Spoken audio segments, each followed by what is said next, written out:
And how has it played out since you entered into the congressional race? How have you brought the issue of Palestinian freedom into the campaign? And I'm curious how it's been used by others who are running against you.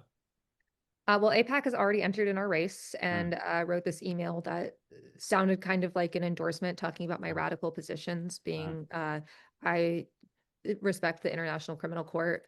mm, Um, I think that Palestinian statehood is necessary for Palestinians to advocate for themselves on an international stage, and that the campaign of civilian death in Gaza is horrible.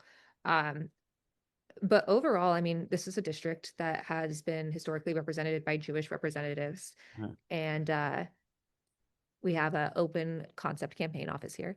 mm. This is a district that's been historically represented by Jewish representatives. Skokie had one of the largest populations of Holocaust survivors Yeah. outside of Israel. And I had a lot of people ask, do you think people aren't going to vote for you because you're Uh, Palestinian? And I personally found that extremely offensive uh, because, as Peter, like uh, we have been, like Jewish people have been uh, our greatest allies in uh, fighting for equal uh, rights. uh, Um, I can say on repeat, like our safety and lives are intertwined. uh, And I've had some people that, I've had the Chicago GOP tries to paint me as some radical. They asked if I'd hand out Hamas flags on July 4th. Jesus.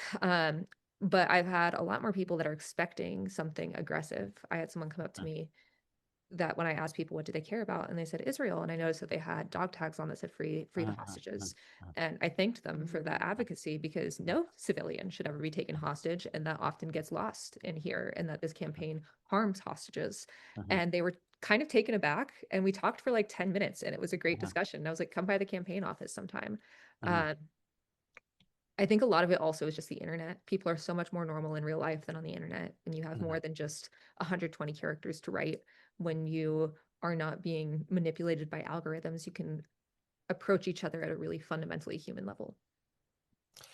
There's a kind of debate you hear among pundits sometimes about whether it is that Americans actually care about the question of Gaza and of Palestinian human rights more generally. I'm just curious, does it come up? What tends to be the reaction when you do talk about it? And what's your sense from your race? I mean, it comes up a lot. People want to Uh-huh, bring it up a lot, which understandably, first off, it's one of the biggest humanitarian crises of our time. uh-huh, uh-huh, Second, I'm Palestinian. Like I have a keffiyeh that's hanging in the back of a lot of my videos, which by the uh-huh, way, I recommend everyone to get one. It's super uh-huh, comfy. It's the most uh-huh, utilitarian piece of clothing you can have. It's a picnic blanket. It's a shawl. It's if the sun's on your head, it's great. But it comes up a lot. And I try to make sure that this race isn't just about that because while it's uh-huh, extremely important and our federal leaders uh-huh, have a huge amount of sway in what we are doing there. uh-huh, This is also about representing the district as a whole. SNAP uh-huh, benefits are being cut tomorrow at the time we're recording this. I want to make sure that people can afford housing, groceries, and healthcare with money left over to save and spend. But yeah, I mean, it comes up, and I have been remarkably like consistent on this issue, which I also think surprises people. uh-huh, People will like pull up receipts and be like, "Hey, do you still believe this?" And I'm like, uh-huh, "Yes, I do." And it's like something that's not controversial at all.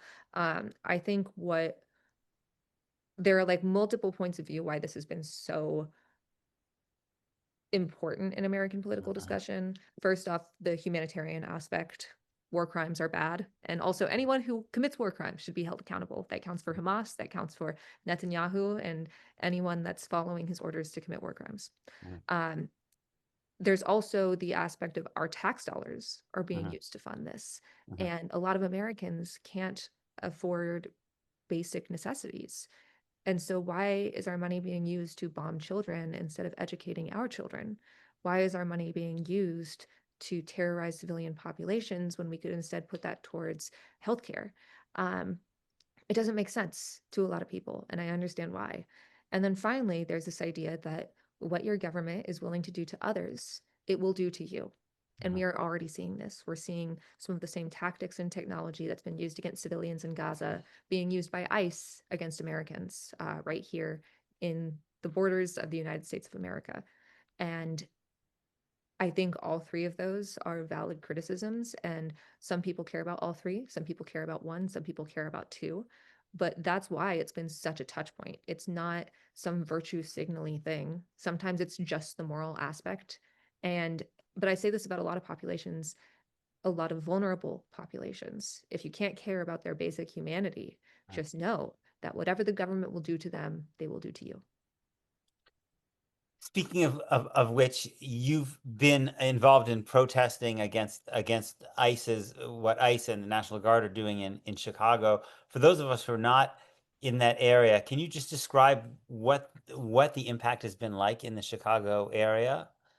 ICE has been enacting a terror campaign here, and this is not surprising. Chicago is the right's favorite boogeyman, since the late 19th century, where it was the Mhm. center of the American labor movement. Masked men are in our streets abducting people from their homes, from their businesses, from the sidewalk. Um, they have been repelling from Black Hawk helicopters to zip tie naked children in the middle of the night and throw them in a van. I've been protesting a lot at the Broadview Processing Center, which is where ICE headquarters its operations in the Chicago area. A lot of people saw a video of an ICE agent throwing me onto the ground, and it went kind of viral. And that's actually the third time that's happened. But what I keep stressing to people is if they're willing to do that to, I'm Palestinian, my last name's like this, but anyone just watching from the side, it looks like they're throwing a 5-foot blonde white woman on the ground. Mhm. Mhm. If they're willing to do that to me on camera, a congressional candidate on camera, what are they doing behind the boarded up windows because they put plywood on the windows in Broadview behind closed doors? And what we know from the people who have spoken out, despite fearing for their own and their family's safety, is people sleeping on concrete, grandmothers and pregnant women, they're not given beds, dozens of men in a single cell, being denied access to hygienic facilities, not being given hot meals. Lately, we have heard of people going into cardiac arrest, being carried out on stretchers, being denied water, being forced to work with a fake translator, so they'll sign their own deportation notices. These are crimes against humanity. And ICE, Kristi Noem, and anyone in this administration perpetuating this treatment need to be held accountable.